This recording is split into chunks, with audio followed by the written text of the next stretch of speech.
नमस्कार, यो news 24 television news 8 मा स्वागत छ। संविधानको धारा 76(2) अनुसार 7 दिनको समय तोकेर राष्ट्रपति विद्यादेवी भण्डारीद्वारा सरकार गठनका लागि आह्वान गरिएको छ।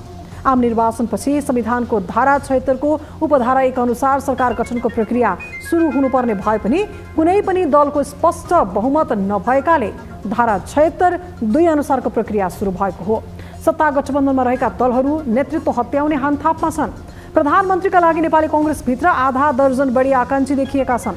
नेकपा माओवादी केन्द्रका अध्यक्ष पुष्पकमल दाहाल प्रचण्डले पनि प्रधानमन्त्रीमा दाबी गरिरहेका छन्। आन्तरिक समीकरण मिलाउन व्यस्त रहेका दलहरू सदनको चौथो दल राष्ट्रिय स्वतन्त्र पार्टी, राष्ट्रिय प्रजातन्त्र पार्टी लगायतका दलहरूलाई वास्ता गरिरहेका छैनन्। स्वार्थको चोचो मोचो मिल्नेहरूकै गठबन्धन हुने देखिँदैछ। जनभावना उपेक्षा गर्दै बन्ने पुरानै ढर्राको मिलिजुली सरकारबाट फेरि पनि आफ्ना स्वार्थपूर्तिका लागि मरिहत्ते गर्ने बाहेक उन्नत अपेक्षा गर्नु व्यर्थ छ। सत्ता समीकरण होइन, स्वार्थ समीकरणमै दलहरूको जोडबल छ। आगामी दिनमा जनताबाट झनै लखेटिनु पर्ला कि भन्ने डर ठुला दलमा अझै देखिँदैन। ओह्रालो लागेको साख र आफ्नो नियत सुधार गर्ने मौका दलहरूले यसै गरी खेर फाले भने आउने चुनावमा हालत के होला? त्यसको हेक्का राख्ने बुद्धि सम्बन्धित दलहरूलाई पलाओस्। अब बन्ने सरकारको नेतृत्व जोसुकैले गरून्। यदि जनताको निराशा बढाउने काम गरे भने नतिजा उनीहरूले अवश्य भोग्नेछन् र आउने दिनमा झनै बढारिनेछन्।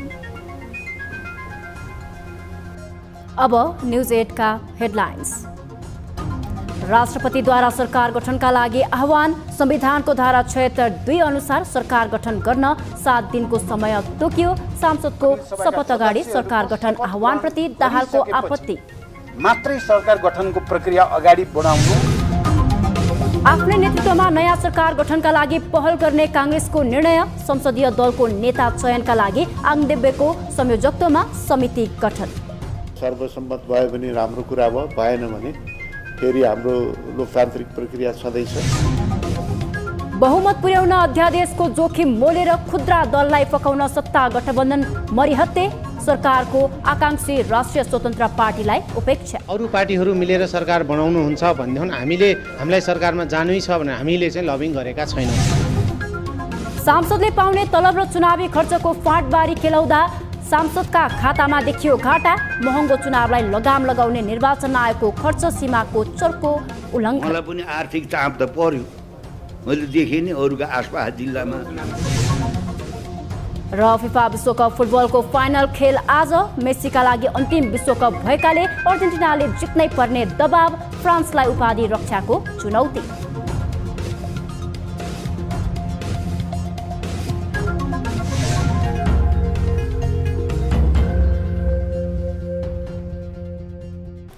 हामी निरन्तर न्यूजमा छौं। राष्ट्रपति विद्यादेवी भण्डारीले सरकार गठनका लागि आह्वान गरेकी छिन्। आइतबार उनले संविधानको धारा 76 को उपधारा 2 अनुसार सरकार गठन गर्न 7 दिनको समय दिएकी हुन्।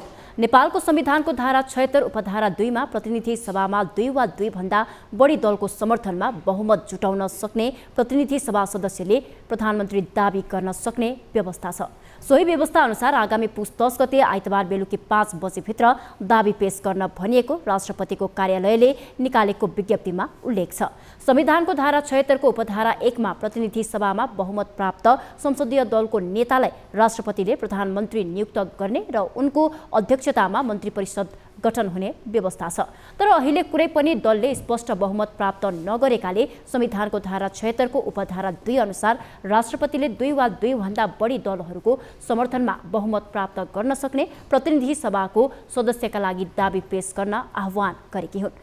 यो व्यवस्था अनुसार कुनै व्यक्तिले बहुमत पुर्याएमा चुनावको परिणाम घोषणा भएको मितिले 30 दिनभित्र प्रधानमन्त्री नियुक्त हुनुपर्ने व्यवस्था छ। 275 सदस्यीय प्रतिनिधि सभामा सरकार गठनका लागि 138 सांसदको आवश्यकता पर्छ।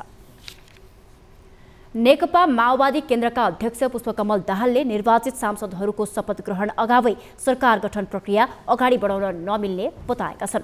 पार्टीको पदाधिकारी बैठकपछि एक कार्यक्रममा आफ्नो धारणा राख्दै अध्यक्ष दाहालले प्रतिनिधि सभाका सबै सदस्यहरूको शपथ ग्रहणपछि मात्रै सरकार गठन प्रक्रिया अघि बढाउनु पर्ने बताए। राष्ट्रपतिबाट सरकार गठनको आह्वान भए लगत्तै दाहालले निर्वाचित सांसदहरूको शपथ ग्रहण बिना नै सरकार गठन प्रक्रिया अघि बढाउनु भनेको उल्टो प्रक्रिया हुनु भन्दै आपत्ति जनाए। ज्येष्ठ सदस्यको अध्यक्षतामा बैठक बसेर पहिला प्रतिनिधि सभाका सबै सदस्यहरूको शपथ ग्रहण गराइसकेपछि संसदीय दलहरूको सबै पार्टीका संसदीय दलहरूको बैठक बस्नु र सरकार गठनको प्रक्रिया पनि सांसदहरूको प्रतिनिधि सभाका सदस्यहरूको शपथ ग्रहण गरिसकेपछि मात्रै सरकार गठनको प्रक्रिया अगाडि बढाउनु सुल्टो हुन्छ, उचित हुन्छ र विगतको परम्परा पनि त्यही हो भन्नेमा हाम्रो निष्कर्ष छ। नेकपा माओवादी केन्द्रका प्रवक्ता कृष्णबहादुर महराले संसदीय दलको नेताका बारेमा छलफल गर्न पदाधिकारी बैठक बोलाएको भए पनि प्रतिनिधि सभाका निर्वाचित सांसदहरूको शपथ अगाडि नेता चयन गर्ने कुरा प्रक्रिया संगत नहुने भएकाले नेता चयनबारे छलफल स्थगित गरिएको जानकारी दिए। नेता निर्माण गर्ने कुरा थियो, तर संवैधानिक रूपले शपथ नगरिकन संसदीय दलको नेता चुन्न अहिले सम्भव छैन। प्रधानमन्त्री को बन्ने भन्ने बारेमा भने संसदीय दलको नेता चयनपछि मात्रै छलफल हुने महराले बताए। तर वर्तमान सत्ता गठबन्धनको निरन्तरता भने कायमै रहने उनको भनाइ छ। राष्ट्रपति कार्यालयले आइतबार एक साताको समय दिएर सरकार गठन गर्न दलहरूलाई आह्वान गरेकी छिन्। नेपाली कांग्रेसले संघदेखि प्रदेशसम्म आफ्नै नेतृत्वमा सरकार बनाउन पहल गर्ने निर्णय गरेको छ। आइतबार पार्टी कार्यालय सानेपामा बसेको केन्द्रीय कार्य सम्पादनले यस्तो निर्णय गरेको हो। पार्टी प्रवक्ता प्रकाश शरण महतले संघदेखि प्रदेशसम्म कांग्रेसको नेतृत्वमा सरकार गठनका लागि पहल गर्ने निर्णय भएको बताए। सबभन्दा ठुलो पार्टीको हैसियतले नेपाली कांग्रेस पार्टीले नेपालको संविधानको व्यवस्था बमोजिम सरकारको नेतृत्व गर्नु दाबी गर्नु स्वाभाविक हुन्छ। त्यस अर्थमा नेपाली कांग्रेस पार्टीको नेतृत्वमा आगामी सरकारको गठनका लागि गठबन्धनमा रहेका दलहरू लगायत अन्य दलहरूसँग समेत संवाद वार्ता र छलफल प्रक्रिया प्रारम्भ गर्ने। कांग्रेसले पार्टी संसदीय दलको निर्वाचनका लागि निर्वाचन समिति पनि गठन गरेको छ। पार्टी सहमहामन्त्री भीष्मराज आङदेम्बेको संयोजकत्वमा समिति गठन गरिएको महतले बताए। पार्टी सभापति तथा प्रधानमन्त्री शेरबहादुर देउवाको नाममा सहमति जुटाउने प्रयास भए पनि सम्भव नभएकाले समिति गठन गरिएको उनले बताए। दलको नेताका लागि महामन्त्री गगन थापाले पनि आकांक्षा देखाएको प्रवक्ता महतले बताए। त्यो मलाई लाग्छ त्यो स्वाभाविक देखिन्छ। यद्यपि यो विषय छलफलकै विषय छ र संसदीय दलको पहिला त हाम्रो नेतृत्व चयन प्रक्रिया नै अगाडि बढ्छ। त्यसमा सर्वसम्मत भयो भने राम्रो कुरा भयो, भएन भने फेरि हाम्रो लोकतान्त्रिक प्रक्रिया छँदैछ, त्यो प्रक्रियाबाट नेतृत्व चयन हुन्छ। कांग्रेसले दलको नेताका लागि प्रक्रिया सुरु गरेपछि मंगलबारसम्म दलको नेता चयन गरिसक्ने बताएको छ। कांग्रेससँगै गठबन्धनमा रहेको दल नेकपा माओवादी केन्द्रका अध्यक्ष पुष्पकमल दाहाल प्रचण्डले पनि प्रधानमन्त्रीका लागि आकांक्षा देखाएका छन्।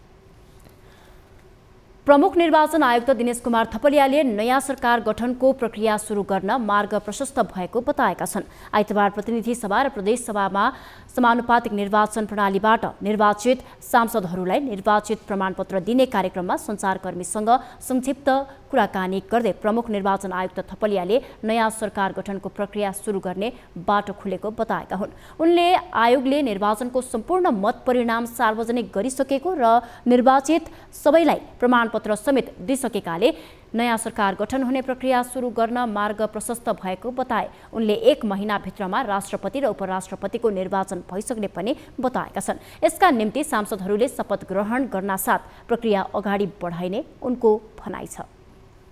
आयोगले आफ्नो प्रक्रिया अन्तर्गत यो निर्वाचनको प्रक्रिया अगाडि बढाउँछ र त्यसै गरी सबै सांसदहरूले आफ्नो प्रक्रिया अनुसार अगाडि बढाउनुहुन्छ। सभामुखको निर्वाचन हाम्रो राष्ट्रपति तथा उपराष्ट्रपति पदको निर्वाचनको निम्ति पूर्व शर्त होइन। प्रमुख निर्वाचन आयुक्त थपलियाले गत निर्वाचनबाट सिकेको पाठहरूलाई प्रयोग गर्दै आगामी निर्वाचनलाई व्यवस्थित बनाउनतर्फ आयोगले ध्यान दिने उल्लेख गरे। उनले नवनिर्वाचित सांसदहरूको 5 वर्षे कार्यकाल सफलतापूर्वक सम्पन्न हुनेमा विश्वास व्यक्त गरे। राष्ट्रपति कार्यालयले 7 दिनको समय दिएर नयाँ सरकार गठनको आह्वान गरेसँगै दलहरू समीकरण मिलाउन दबावमा परेका छन्। संसदीय अङ्कगणितकै लागि मुलुकी फौजदारी कार्यविधि संहिता विधेयक संशोधन गरेर रेशम चौधरी लगायतलाई छुटाउन कारागारदेखि दैलो चाहरी रहेका वर्तमान सत्ता गठबन्धनका शीर्ष नेताहरूले सरकारमा सहभागिता जनाउने बताएको राष्ट्रिय स्वतन्त्र पार्टीलाई भने उपेक्षा गर्दै आएका छन्। निर्णायक गणित लिएर सरकारमा जान ग्रिन सिग्नल दिँदा समेत रासोपालाई सरकारमा सामेल गराउन किन चाहँदैनन् त प्रमुख 3 दल। एक रिपोर्ट। ठूला राजनीतिक दलहरू यति बेला नयाँ सरकार गठनका लागि समीकरण मिलाउन दौडधुपमा छन्। सत्ताकै लागि नागरिक उन्मुक्ति र जनमत पार्टी जस्ता साना दलहरूलाई फकाइरहेका शीर्ष नेताहरूले संसदको चौथो ठूलो दल राष्ट्रिय स्वतन्त्र पार्टीलाई भने उपेक्षा गरेको देखिन्छ। प्रत्यक्ष र समानुपातिक गरी यति बेला राष्ट्रिय स्वतन्त्र पार्टीसँग 21 जना सांसद छन्। कुनै पनि दलले एकल सरकार बनाउन नसक्ने अवस्थामा रासोपाको अङ्कगणित निर्णायक साबित हुन सक्छ। उक्त कुरा थाहा हुँदाहुँदै पनि ठूला दलहरू भने सकभर रासोपालाई बाहिर राखेरै सरकार बनाउन जोडबल गरिरहेका छन्। सत्ता समीकरण भित्रै प्रतिपक्षी आवाज चर्कन सक्ने देखेरै ठूला दलहरू तर्कन खोजेको बुझ्न सकिन्छ। तर सत्ता गठबन्धन भित्रका नेताहरू भने यसबारेमा छलफल हुन सक्ने भन्दै उठे जवाफ लगाउँछन्। यति बेला सरकार गठनका लागि निकै दौडधुप चलिरहेको छ, कसरत भइरहेको छ। तर सबै दलहरूले राष्ट्रिय स्वतन्त्र पार्टीलाई खासै वास्ता गरेको जस्तो देखिएन। चौथो दल त किन वास्ता गरेको त्यसबारेमा छलफल भइरहेको छ। राष्ट्रिय स्वतन्त्र पार्टीले निर्वाचनमा अनपेक्षित नतिजा प्राप्त गरेसँगै सरकारमा जान लचकता देखाइरहेको छ। पार्टी सभापति रवि लामिछानेले देशहितका लागि आवश्यक परे सरकार निर्माणमा साथ दिने बताउँदै आएका छन्। यस्तोमा रासोपालाई प्रमुख 3 दलले नजरअन्दाज गर्नु उसको आक्रामक शैली हुन सक्छ। रासोपाले निर्वाचनका बेला सार्वजनिक गरेको वाचापत्र कार्यान्वयन गर्न सकारात्मक रहेका दलहरूसँग सरकारमा सामेल हुने ढोका खुला राखेको छ। तर आफूहरू सरकारमा जान आतुर नभएकाले सत्ताकै लागि कुनै पनि दलसँग लबिङ नगर्ने पार्टी उपसभापति डीपी अर्याल बताउँछन्। सरकारमा जानको लागि हामीलाई वास्ता गरेनन् भन्ने विषय चाहिँ हामीलाई त्यति लाग्दैन। हामीलाई चाहिँ अब यदि अरू पार्टीहरू मिलेर सरकार बनाउनुहुन्छ भनेदेखि हामीलाई सरकारमा जानै छ भने हामीले चाहिँ लबिङ गरेका छैनौँ। यसरी चाहिँ बुझ्दाखेरि अरूले वास्ता गरेन भन्दा पनि हामीले चाहिँ लबिङ गरेका छैनौँ। सत्ता गठबन्धन दल मात्र होइन, दोस्रो ठूलो दल बनेको नेकपा एमाले पनि सरकारको नेतृत्व हत्याउने आन्तरिक छलफलमै छ। तर एमालेले समेत रासोपालाई कुनै प्रभाव गरेको छैन। यता राष्ट्रपति विद्यादेवी भण्डारीले 1 साताको समयावधि दिएर नयाँ सरकार गठनका लागि आइतबार आह्वान गरेकी छन्। राष्ट्रपतिको आह्वानसँगै सरकारको नेतृत्व गर्न चाहेका दलहरूलाई आवश्यक 138 सांसदको समर्थन जुटाउन दबाव बढेको छ। न्युज 24 टेलिभिजनका लागि क्यामेरामा प्रभात थापाका साथमा टिभी जर्नलिस्ट शीतल रिजाल, काठमाडौँ। हामी निरन्तर न्युजमा छौं।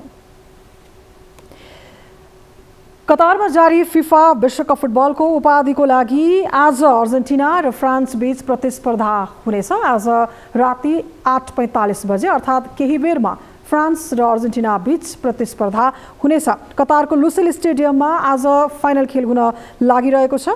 दक्षिण अफ्रिकी राष्ट्र अर्जेन्टिना र युरोपियन राष्ट्र फ्रान्स तेस्रो पटक उपाधि विश्वकपको उचाल्ने योजनासहित मैदानमा उत्रनेछन्। निकै रोमाञ्चक प्रतिस्पर्धा हुनेछ र यो रोमाञ्चक प्रतिस्पर्धा हेर्नका लागि प्रत्यक्ष रूपमा कतारको लुसेल स्टेडियममा देशैभरका फुटबलका समर्थकहरूको उपस्थिति देखिन्छ र विशेष गरी अर्जेन्टिना र फ्रान्सका समर्थकहरू यो जितको खुसियाली मनाउन र आफूले समर्थन गरेको देशले खेल जितेको र उपाधि जितेको यो खुसियाली मनाउनको लागि स्टेडियममा उपस्थित भएको देखिन्छ।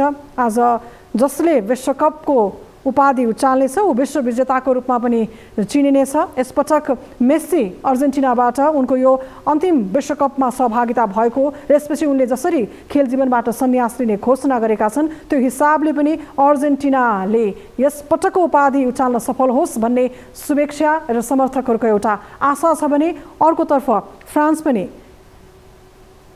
एम्बापेको नेतृत्वमा दोस्रो पटक र समग्रमा हेर्ने हो भने तेस्रो पटक उपाधि उचाल्ने दाउमा देखिन्छ। यो प्रतिस्पर्धा निकै रोचक छ। एम्बापे र मेस्सी एउटै टिमबाट हेर्दै गर्दा खेलमा प्रतिस्पर्धामा देखिए पनि यसपटक भने फरक फरक राष्ट्रको प्रतिस्पर्धामा एउटै मञ्चमा अहिले प्रतिस्पर्धा गर्ने अवस्थामा छन्। विश्वकप उपाधि भिडन्तको विषयमा थप जानकारी लिने प्रयास गरिरहेका छौँ। रोबर्टो कार्लोसदेखि बाटिस्टुटासम्मलाई भेट्ने मौका पाएका खोटाङका चिरञ्जीवी सैजु कतार विश्वकपमा स्वयंसेवकको भूमिकामा रहेर फिफा विश्वकप 2022मा प्रत्यक्ष रूपमा सहभागी हुने मौका पाएको देखिन्छ। उहाँ यति बेला हामीसँग प्रत्यक्ष रूपमा कतारबाट सम्पर्कमा जोडिनु भएको छ। सैजु सर, यहाँलाई स्वागत छ न्युज 8मा। अहिले तपाईँ कतारमै हुनुहुन्छ। हामीले देखिरहेका छौँ दृश्यमा जहाँ आज विश्वकपको फाइनल खेल हुँदैछ। तपाईँ त्यहीँ उपस्थित हुनुहुन्छ। त्यहाँको अहिलेको वस्तुस्थिति के छ? खेल हेर्न आउने समर्थकहरूको र खेलको तयारीको अवस्था कतारमा यहाँले के देख्नु भएको छ? हामीलाई जानकारी गराउनुहोस् न।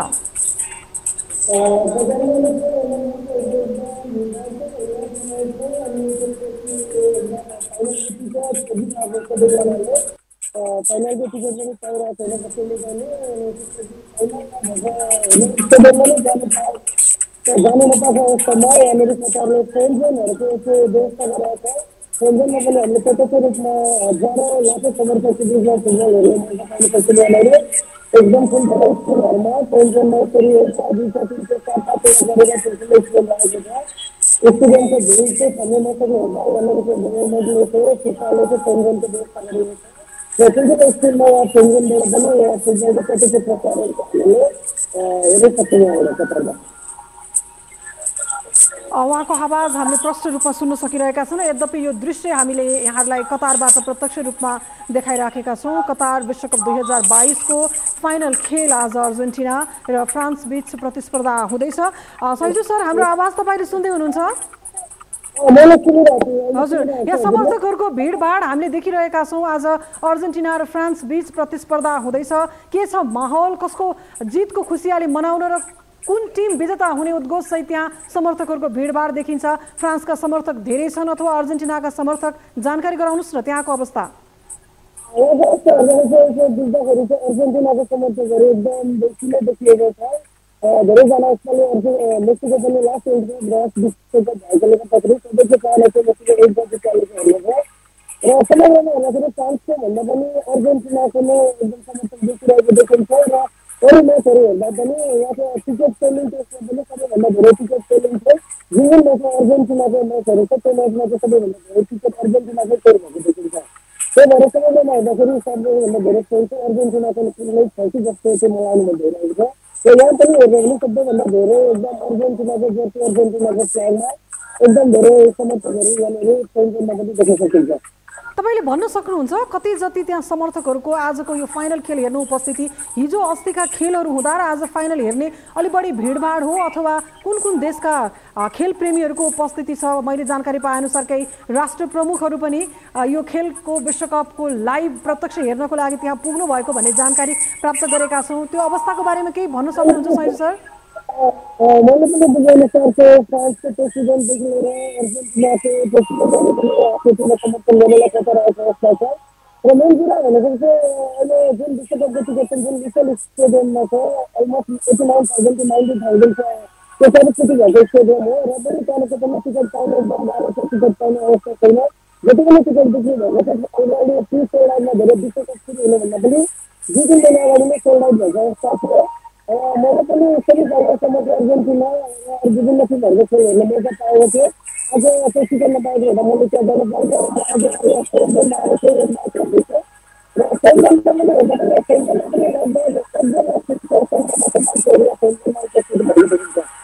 तपाईँको आवाज प्रष्ट नआएको हिसाबले एकपटक तपाईँको माइक्रोफोन जहाँ छ तपाईँको अडियो त्यो अलिकति नजिक लगेर बोलिदिनुहुन्छ कि भन्ने म यहाँलाई अनुरोध पनि गर्न चाहन्छु। तपाईँले बताउनु भयो त्यहाँ अर्जेन्टिनाको समर्थकहरूको भिडभाड अलि बढी देख्न सकिन्छ भनेर। यसपटकको खेल जसरी प्रस्तुत भइराखेको थियो, जसरी खेलाडीहरू मैदानमा प्रस्तुत भएका थिए, त्यो हिसाबले हेर्ने हो भने अर्जेन्टिना र फ्रान्स दुवैले राम्रो उत्कृष्ट प्रदर्शन गरेको र दुवैको दावेदारी बलियो देखिन्छ। र त्यहाँ अहिले यो खेल हुँदै गर्दाखेरि आज अब नतिजा आइसकेपछि त्यसको लागि त एउटा अनुमान मात्रै गर्न सकिन्छ, फ्रान्सले जित्छ अथवा अर्जेन्टिनाले भन्ने कुरा त खेल नभइकन भन्न सकिँदैन। तर यसपछिको जितको खुसियाली मनाउन अथवा क्लोजिङ सेरेमनीको लागि विशेष केही तयारीहरू देख्न सकिन्छ के भन्न सक्नुहुन्छ यहाँले?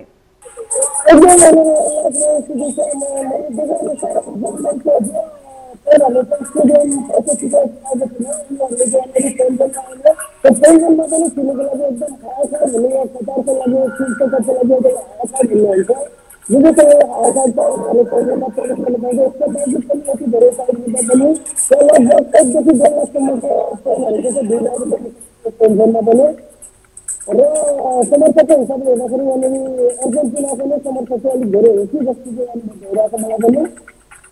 हस् हस्, सही सर। अन्त्यमा यो विश्वकप आयोजना गर्न कतार कति सफल कति असफल के भन्न सकिन्छ?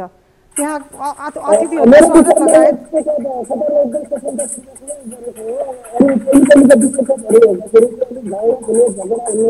यस्तो धेरै किसिमको तर जहाँसम्म लाग्छ कतारको विश्वकप एकदम सफलतापूर्वक समापन गरेको छ। र मेन कुरा र भोलिन्टियरको हिसाबले पनि भोलिन्टियरहरूलाई पनि एकदम राम्रो व्यवस्थादेखि लिएर राम्रो सेवा सुविधा पनि दिएको भोलिन्टियरहरूलाई। र अर्को कुरा भनेको यहाँनिर एकदम यहाँको विश्वकप चाहिँ एकदम शान्तिपूर्णले भइसकेको त्यस्तो जम गयो, त्यस्तो तपाईँको झगडा त्यस्तो कुनै चिजले अप्ठ्यारो घटनाहरू कुनै पनि हुनु पाएन कतारमा। यसरी हेर्दाखेरि कतारको विश्वकप एकदम सफलतापूर्वक चाहिँ भन्नुपर्छ। र पहिलो विश्वकपहरू भन्दा पनि पालिको विश्वकपमा चाहिँ मेरो विषयमा मैले जो यहाँनिर एक्सपेक्ट गर्दाखेरि चाहिँ एकदम राम्रो नै भएको, धेरैभन्दा धेरै राम्रो नै भएको अनुभव गर्न सकिन्छ। हजुर, नेपाली खेल प्रेमीहरूको उपस्थिति देखिन्छ या देखिँदैन त्यहाँ? समग्रमा नेपालबाट कतारहरू नजिकै र अलिकति आउनुको लागि सजिलो भएको हिसाबले यहाँनिर एकदम धेरै नेपालीहरू काम गर्दै भएको हिसाबले पनि यसपालि धेरैभन्दा धेरै नेपालीहरूले चाहिँ विश्वकपको प्रत्यक्ष प्रसारण स्टेडियमद्वारा हेर्नु पाएको मैले देखेको छु। र धेरैभन्दा धेरै नेपालीहरूले स्टेडियममा गएर हेरेको मेरो विचारमा सबैभन्दा धेरै नेपालीहरूले धेरैभन्दा धेरै नेपालीहरूले स्टेडियममा गएर विश्वकप हेरेको मेरो विचारमा चाहिँ सबैभन्दा धेरै नेपालीहरू एकदम विश्वकप हेर्न चाहिँ यसपालि उनीहरूको लागि धेरै ठुलो अपर्च्युनिटी पनि थियो र विश्वकप हेर्न पाउनु पनि एकदम ठुलो भएको थियो। र धेरैभन्दा धेरै नेपालीहरूले यसपालि स्टेडियममा गएर विश्वकप हेर्न पाएको पनि अवस्था छ। हजुर, अब जाँदा जाँदै भनिदिनुहोस् तपाईँको समर्थन फ्रान्सलाई छ कि अर्जेन्टिनालाई छ? मेरो समर्थन म पहिलेदेखि नै अर्जेन्टिनाकै समर्थन हो। र मेरो विचारमा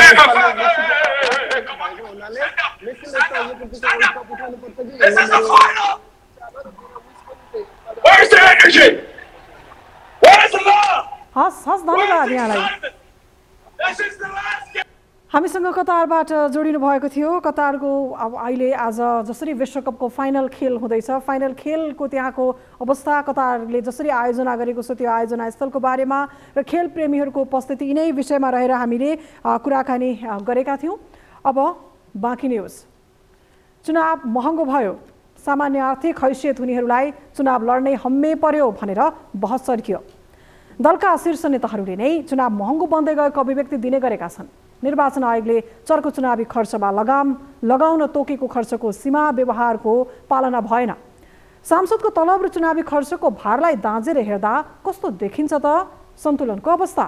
हेरौँ यो रिपोर्ट। संसदीय चुनावमा टिकट नपाएको झोकमा पार्टी परित्याग गर्नेदेखि स्वतन्त्रबाट उम्मेदवारी दिने चलन यहाँ कुनै नयाँ होइन। नेताहरू हरेक जसो चुनावमा आफै होमिन खोज्छन्, तर चुनावी खर्च र नेताहरूको दैनिकी भने कतै मिल्दो देखिन्न। आयोगले तोकेकै खर्च सीमालाई आधार मान्दा पनि एउटा सांसद वा उम्मेद्वारसँग अथाह सम्पत्ति हुनुपर्ने अवस्था देखिन्छ।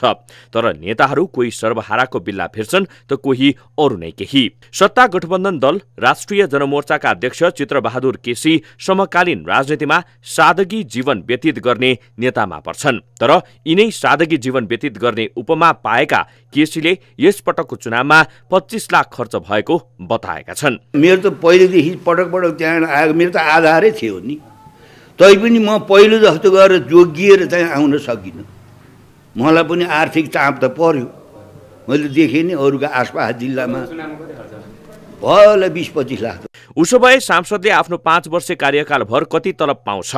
उसले चुनावमा गरेको खर्चको सावा ब्याज तिर्न सक्छ सक्दैन? यो गम्भीर प्रश्न हो। सांसदको चुनावी खर्च तलबको अवस्था के छ? चुनावी खर्च 25 लाख, 1 महिनाको तलब 66,000, कार्यकालभर सांसदको जम्मा तलब 39 लाख 60,000। हुन त यो सांसदले पाउने अन्य सेवा सुविधा र बैठक भत्ता बाहेकको तलब हो। तर केही समय पहिले अख्तियारले सार्वजनिक पदमा बस्नेहरूका लागि 40% खर्च हुने र 60% बचत हुने अनुमानका आधारमा हिसाब निकाल्ने गरेको थियो। तर सर्वोच्च अदालतले केही मुद्दामा यो अनुपातलाई परिमार्जन गरेर 70% बचत र 30% खर्च हुने मापदण्ड तय गरेको पाइन्छ। यसैलाई आधार मान्दा पनि एउटा सांसदले आफ्नो पूरा कार्यकाल व्यतीत गर्न पाएमा 27 लाख 72,000 मात्रै बचत गर्न सक्ने देखिन्छ। तर सांसद यस्तो पद हो जो जनताका अपेक्षा र उनीहरूका निम्ति गर्नै पर्ने आर्थिक सहयोगका विषय बग्रेलती हुन्छ। अझ उनीहरूको भेटघाट र दिनचर्या, बढ्दो महँगी र समयानुकूल खर्च वृद्धिका कारण 30% खर्च र 70% बचत नै कति वैज्ञानिक हुन्छ त्यो आफैमा रोचक प्रश्न हो। यसकारण विभिन्न परिस्थितिलाई हेर्दा सांसदले आफ्नो तलबको 50% ऋण तिर्न रकम छुट्याउन सक्छ भन्ने तथ्यलाई आधार मानेर चुनावी खर्च र त्यसको व्ययभार उठाउन सहज हुन्छ भन्ने तथ्यलाई केलाइएको छ। राष्ट्र ब्याङ्कले तोकेको ब्याज दर 12.19% लाई हेर्ने हो भने एउटा सांसदले आफ्नो कार्यकालभर 13,55,779 ब्याज र 6,24,201 सावा तिर्ने देखिन्छ। यसरी हेर्दा 19,80,000 तिरे पनि सांसदको नाममा तिर्न बाँकी रकम नै 18,75,779 बाँकी रहने देखिन्छ। कार्यकालभर यसरी रकम तिर्दै जाँदा पनि सांसदसँग 7,92,000 रकम बाँकी रहन्छ। अब बाँकी सबै रकम तिर्दा पनि उसले 10,83,779 रकम तिर्न बाँकी नै रहने देखिन्छ। राष्ट्र ब्याङ्कको ब्याज दर र तलबको 50% ऋण तिर्दा 5 वर्षको हिसाब यस्तो हुन्छ। ब्याज 2,79,475, सावा 96,525, तिर्न बाँकी 24,03,475, ब्याज 2,87,028, सावा 1,08,971, तिर्न बाँकी 22,94,504, ब्याज 2,72,977, सावा 1,23,023, तिर्न बाँकी 21,71,481, ब्याज 2,57,114, सावा 1,38,886, तिर्न बाँकी 20,32,595, ब्याज 2,39,205, सावा 1,56,795, तिर्न बाँकी 18,75,779। एउटा सांसदले गर्ने खर्च र उनले तलब बापत प्राप्त गर्ने रकमबाटै चुनावी खर्च असुल हुनुपर्छ भन्ने तथ्य स्थापित गर्नुपर्छ भन्ने मान्यता त होइन। तर हरेक पटक सांसद बन्न मरिहत्ते गर्ने नेताहरूले कुन आर्थिक स्रोतको परिचालन गरेर चुनावमा सहभागी हुन्छन् यो गम्भीर प्रश्न हो। अझ जितेका सांसदले त तलब सुविधा पाउलान्।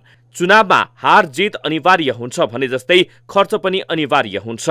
चुनावमा खर्च गर्नेमा केसी एक्ला उम्मेद्वार भने होइनन्। आयोगले नै खर्च सीमा तोकेर जुन पद्धति बसाल्न खोज्दैछ यही सीमामा रहन नसकेका उम्मेद्वार र सांसदको खर्च र त्यसपछि उत्पन्न हुने विषयले कस्तो प्रभाव छाड्ला? जवाफ न नेता दिन चाहन्छन् न आयोग नै। जनतालाई केवल मतदाता भन्दा माथि ठान्ने राजनीतिक चेतना नै विकास हुन सकेको छैन।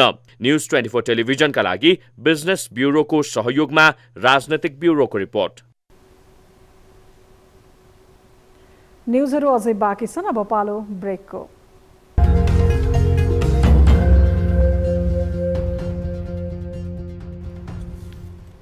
हामी निरन्तर न्यूजमा छौं। कैलालीको लम्की टिकापुर खक्रौला सडक खण्ड निर्माणका लागि तोकिएको समय सकिने 1 महिना मात्रै बाँकी छ। कार्य प्रगति भने न्यून देखिएको छ। 29.7 किलोमिटर सडकलाई 3 खण्डमा विभाजन गरी स्तरोन्नतिको काम सुरु भएको थियो। 3 मध्ये पहिलो खण्डमा केही काम भएको देखिए पनि दोस्रो र तेस्रो खण्डमा भने बाँकी रहेको 1 महिनामा पनि काम सकिने छाटकाट देखिन्न। एक रिपोर्ट। सम्झौता भएको मिति सकिन 1 महिना मात्रै बाँकी समय हुँदा सडक स्तरोन्नतिको कार्य प्रगति न्यून देखिएको छ। पहिलो खण्डको करिब 65% तथा दोस्रो र तेस्रो खण्डको करिब 30% मात्र काम सकिएको छ। 30 महिनामा काम सक्ने गरी सम्झौता भएको थियो। सम्झौता सकिन 1 महिना मात्रै बाँकी हुँदा काम सकिने समय निकै कम छ। ठेकेदारको चरम लापरवाहीले काम हुन नसकेको हो, जसको प्रत्यक्ष मारमा परेका जनता आक्रोशित छन्। सरकारले म त के भन्छु भने यस्तो ठेकेदारको लाइसेन्सै खारिज गर्नुपर्छ। पैसा दिने अनि टेन्डर हाल्ने, पैसा कुम्ने हुने, त्यसपछि कामै नगर्दिने। 3 खण्ड मध्ये पहिलो खण्ड निर्माण कम्पनी कालिका कुमार जेबीका इन्जिनियर भूपेन्द्र कुमार मण्डलले कोरोनाको कारण देखाउँदै ढिला गरी काम सुरु गरेका थिए। काम केही ढिला सुरु भए पनि सडकको 1800 मिटर भाग कालोपत्रे भएको र जेठ मसान्तभित्र सम्पूर्ण सडक कालोपत्रको काम सक्ने उनले बताए। 3 चोटि कोरोनाको कारणले लकडाउन भयो, त्यसले गर्दा मेटेरियलहरूको पनि धेरै अभाव भयो। त्यो कारणले चाहिँ हामी टाइममा सक्न सकेनौँ। अब यो पानीले गर्दा पनि, वर्षाले गर्दा पनि चाहिँ हामी समयमा सक्न सकेनौँ। दोस्रो खण्डको एपेक्स खड्का कृष्ण जेबी र तेस्रो खण्डको रायमाझी गल्बा जगदम्बा जेबीले पनि अहिले काम गरिरहेका छन्। काम जारी भए पनि गति भने सुस्त छ। यता उक्त सडक निर्माणको काम हेरिरहेको हुलाकी राजमार्ग आयोजना कार्यालय धनगढीले ठेकेदार कम्पनीलाई पटक पटक दबाब दिइरहेको बताएको छ। तर काम सकिन अझै 1 वर्ष लाग्ने सम्भावना रहेको इन्जिनियर बर्खबहादुर कठायतले बताए। पछिल्लो समयमा चाहिँ स्वास्थ्य बोर्डबाट चाहिँ हाम्रो चाहिँ जो दिनुपर्ने रकम थियो त्यो चाहिँ समयमा उपलब्ध हुन सकेन। त्यसले गर्दा चाहिँ अब ठुलो एमाउन्ट चाहिँ रोकियो। त्यहाँ चाहिँ अब 3.5 करोड रुपियाँ चाहिँ हामीले चाहिँ स्वास्थ्य विभागबाट लिनुपर्ने देखिहाल्यो। त्यो ठुलो एमाउन्ट रोकिएको हुनाले त्यहाँ चाहिँ हामीले चाहिँ अब त्यो के अरे सेवाग्राहीलाई सेवा दिन नसकेको हो। सडक निर्माणका लागि हुलाकी राजमार्ग निर्देशनालयसँग पहिलो खण्ड 8 किलोमिटर कालिका कुमार जेबी काठमाडौँले 2077 साल जेठ 28 गते 40 करोड 19 लाख, दोस्रो खण्ड 10 किलोमिटर एपेक्स खड्का कृष्ण जेबीले जेठ 26 गते 40 करोड 99 लाखमा र बाँकी तेस्रो खण्ड रायमाझी गल्बा जगदम्बा जेबी काठमाडौँले 2077 असार 14 गते 33 करोड 20 लाखमा ठेक्का सम्झौता गरेको थियो। सम्झौता अनुसार अबको 1 महिनामा काम सम्पन्न हुनुपर्ने हो। तर अहिलेसम्म मुस्किलले 50% मात्रै काम सकिएको छ। ठेकेदारको लापरवाहीले निर्माणको काम ढिला हुँदा स्थानीय जनताले शास्ति खेप्नु परेको छ। न्युज 24 टेलिभिजनका लागि कैलालीबाट टिभी जर्नलिस्ट खेम ढुङ्गानाको रिपोर्ट। अब बिजनेस न्युज।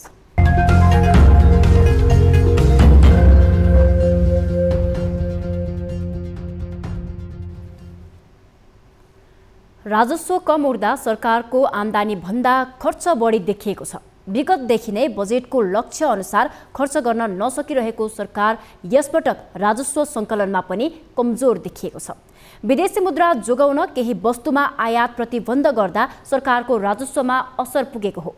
यही कारण चालु खर्चका लागि पनि सरकार ऋण लिनुपर्ने अवस्थामा पुगेको छ। यसको असरले अर्थतन्त्र खुम्चिएर जाने जोखिम बढेको छ। एक रिपोर्ट। विदेशी मुद्रा सञ्चितमा दबाव परेपछि गएको वैशाखदेखि सरकारले विभिन्न 10 विलासी वस्तुको आयात रोकेको थियो। त्यसको असर अहिले राजस्वमा परेको छ। सरकारले चालु आर्थिक वर्ष 12 खर्ब 40 अर्ब रुपियाँ राजस्व सङ्कलन गर्ने लक्ष्य लिएको छ, जसमध्ये 6.5 खर्ब रुपियाँ भन्सार कार्यालयबाट उठाउने भनिएको छ। तर 5 महिना सकिँदा करिब 1.5 खर्ब रुपियाँ मात्रै भन्सार राजस्व उठेको छ। भन्सार राजस्वमा धक्का लागेपछि सरकारको आम्दानी प्रभावित भएको हो। महालेखा नियन्त्रकको कार्यालयका अनुसार मङ्सिर मसान्तसम्म जम्मा 3 खर्ब 26 अर्ब रुपियाँ राजस्व सङ्कलन भएको छ। लक्ष्य प्राप्ति गर्नलाई जुन हाम्रो 100% लक्ष्य हो, त्यो पनि अब हाम्रो राजस्वको नै आफ्नै ट्रेन्ड छ, प्रवृत्ति छ हैन। र मूल रूपमा अब राजस्वको चाहिँ कर तरफको पहिलो किस्ता पुस मसान्तमा तिर्ने हो। त्यसपछि बल्ल राजस्वले आफ्नो लक्ष्य प्राप्ति को एउटा ट्रेन्ड बताउँछ। अब अहिलेको बिचमा अलिकति हाम्रो केही महत्त्वपूर्ण चाहिँ अलिक बढी चाहिँ सामानहरू आयातमा पनि हामीले नेपाल सरकारले विविध कारणले चाहिँ केही कन्ट्रोल गर्यो। त्यसको पनि केही थोरै प्रभाव परेको हो। त्यस्तो चाहिँ समग्रमा लाग्छ यो पुससम्म पुग्दाखेरि लक्ष्यको नजिक नै पुग्छ। सङ्कलित राजस्वले सरकारको चालु खर्च धान्ने स्थिति छैन। मङ्सिरसम्म 3 खर्ब 54 अर्ब चालु खर्च भएको छ। यो हिसाबले अझै 28 अर्ब आम्दानी अपुग हुन्छ। चालु खर्च धान्ने पैसा राजस्वबाट नउठे राजस्व घाटाको स्थिति हुन्छ। यसो भए सरकारले ऋण लिएरै भए पनि चालु खर्च धान्नुपर्छ। जुन खर्चका लागि विदेशी दाताबाट ऋण प्राप्त गर्न सकिँदैन र आन्तरिक बजारबाट ऋण उठाउनुपर्छ। बजारमा भएको पैसा सरकारले नै उठाउँदा अर्थतन्त्र खुम्चिएर जान्छ र राजस्वका स्रोतहरू झनै घटेर जान्छन्। चालु खर्चको लागि विदेशीले ऋण दिँदैन। चालु खर्चलाई विदेशले ऋण नदिएपछि तपाईँले चालु खर्चलाई के गर्नु पर्यो? आन्तरिक ऋण लिनु पर्यो। आन्तरिक ऋण लिएपछि अर्थतन्त्र खुम्चिएर जान्छ र राजस्वका स्रोतहरू अझ घटेर जान्छन्। त्यसकारणले गर्दा अब यदि मितव्ययिता नअपनाउने, एकातिर मितव्ययिता अपनाउने, अर्कातिर राजस्वका नयाँ स्रोतहरू नखोज्ने हो भने चाहिँ हामी आर्थिक एक सङ्कटमा तर्फ जान्छौँ र हाम्रो ऋणको भार बढेर जान्छ। राजस्व आम्दानी घटेको मात्रै छैन, सरकारले लक्ष्य अनुरूप बजेट खर्च गर्न पनि सकिरहेको छैन। 5 महिनामा 24.26% बजेट खर्च भएको छ, जसमध्ये पुँजीगत खर्चको हिस्सा नगण्य छ। 4 खर्ब 35 अर्ब खर्च भएकामा जम्मा 34 अर्ब मात्रै विकास खर्च भएको छ। निर्वाचन लगायतका विविध कारणले चाहिँ चालु खर्चहरूको अलिकति बढेको देखिन्छ हैन। र अब पुँजीगत खर्चमा पनि अब अहिले 9% छ। अब यो पुँजीगत खर्च हुने अब सिजन सुरु हुन लागेको छ। यो बिचमा पुँजीगत खर्चतर्फको कामहरू को पूर्व तयारीको अवस्था रहेको कारणले चाहिँ यद्यपि सरकारको आम्दानी भन्दा खर्च बढी देखिएको छ। 5 महिनामा सरकारको आम्दानी भन्दा खर्च 78 अर्ब रुपियाँले बढी देखिएको छ। 3 खर्ब 57 अर्ब रुपियाँ आम्दानी गरेर 4 खर्ब 35 अर्ब रुपियाँ खर्च भएको छ। आय र व्ययको तथ्यपूरक अनुमान नगरी हचुवाका भरमा बजेट बनाउने र राजस्वमा प्रभाव पार्ने खालका निर्णय हुँदा खर्च र आम्दानीमा अहिलेको अवस्था आएको विश्लेषण गरिएको छ। न्युज 24 टेलिभिजनका लागि बिजनेस ब्युरो काठमाडौँ। न्युजहरू अझै बाँकी छन्, अब पालो ब्रेकको।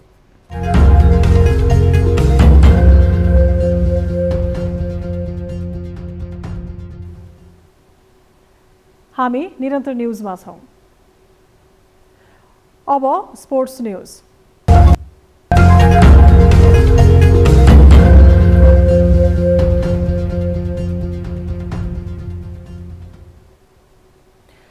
कतारमा जारी फिफा विश्वकप फुटबलको उपाधिका लागि अहिले अर्जेन्टिना र फ्रान्स बीच प्रतिस्पर्धा हुँदैछ।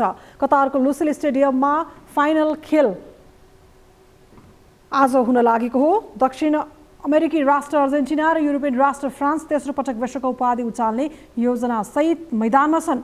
दुवै देशले हालसम्म समान 2 विश्वकप जितिसकेका छन्। यसअघि अर्जेन्टिनाले सन् 1978 र 1986 मा विश्वकप उपाधि जितेको थियो। यसैगरी फ्रान्सले सन् 1998 र 2018 मा विश्वकप उपाधि जितेको थियो। लियोनेल मेस्सीको कप्तानीमा रहेको अर्जेन्टिना 6औं पटक विश्वकपको फाइनल पुगेको हो। मेस्सीका लागि कतार विश्वकप अन्तिम विश्वकप समेत हो। मेस्सीकै लागि भए पनि अर्जेन्टिनालाई विश्वकप उचाल्ने एक प्रकारको दबाव छ। यसैगरी ह्युगो लोरिसको कप्तानीमा रहेको फ्रान्स लगातार दोस्रो पटक विश्वकपको फाइनलमा पुगेको हो। साबिक विजेता समेत रहेको फ्रान्स लगातार दोस्रो पटक विश्वकप उचाल्ने अभियानमा रहेको छ। अर्जेन्टिना र फ्रान्सले सेमिफाइनलमा सहज जित समेत निकालेका थिए। पहिलो सेमिफाइनलमा अर्जेन्टिनाले क्रोएसियालाई 3-0 ले हराएको थियो। दोस्रो सेमिफाइनलमा फ्रान्सले मोरोक्कोलाई 2-0 ले हराएको थियो। अर्जेन्टिना र फ्रान्स बीच हालसम्म 12 खेलमा प्रतिस्पर्धा भएको छ, जसमा अर्जेन्टिनाले 6 खेल जितेको छ। फ्रान्सले 3 खेल जित्दा 3 खेल बराबरीमा सकिएको छ। पछिल्लो पटक 2018 मा रुस विश्वकपको राउन्ड अफ 16 मा फ्रान्स र अर्जेन्टिना बीच प्रतिस्पर्धा भएको थियो। उक्त खेलमा फ्रान्सले अर्जेन्टिनालाई 4-3 गोल अन्तरले हराएको थियो। विश्वकपको शनिबार राति भएको प्ले अफमा भने क्रोएसियाले मोरोक्कोलाई पराजित गरेको थियो। हामी निरन्तर न्युजमा छौं। अब वेदर अपडेट।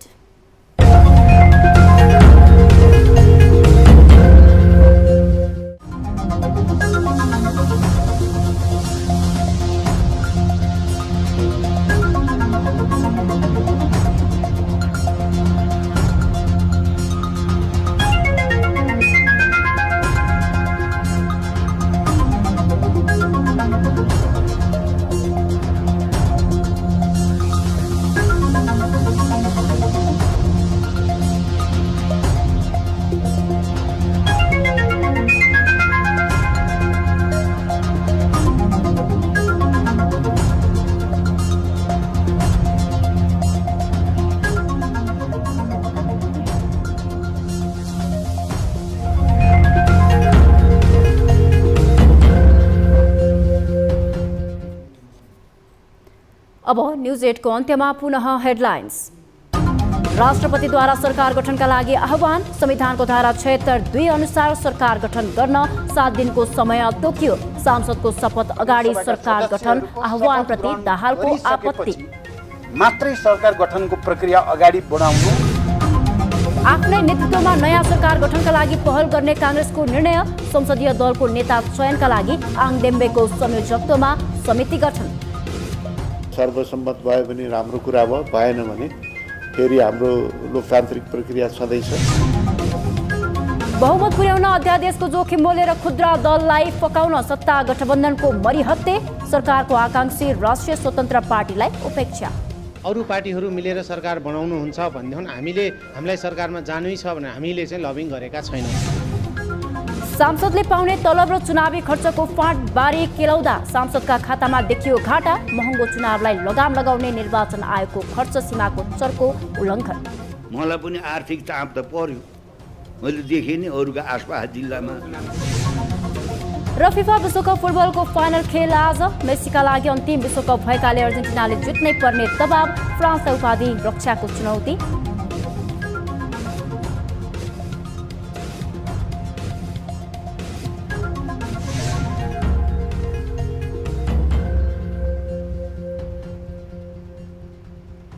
न्यूज 8 अहिलेलाई यति नै। जता जाँदै ताली र गालीका लागि हामीले सोधेको प्रश्नको अन्तिम नतिजा यसपछि प्रसारण हुने कार्यक्रम सीधा कुरा जनतासँगमा प्रसारण गर्नेछौँ।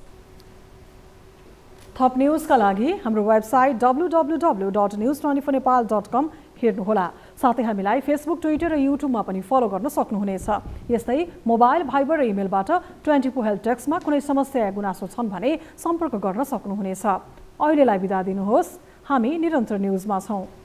नमस्ते।